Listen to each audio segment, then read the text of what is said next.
I-share ko lang sa inyo yung nabili kong pacifier na in-order ko sa Shopee.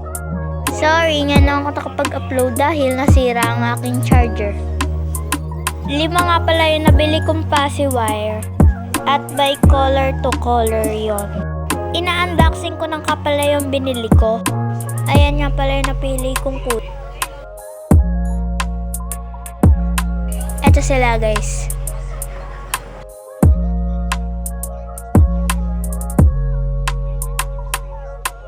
May free din silang isa.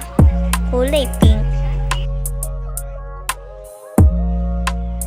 Eto nga pala yung kulay red. Napakakapal niya guys. Hindi kayo mabubudol.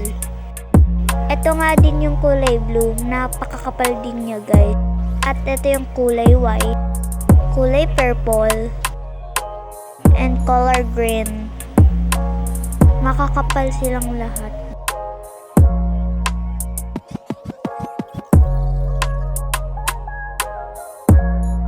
Ayun lang, hanggang dito na lang ulit. Babush!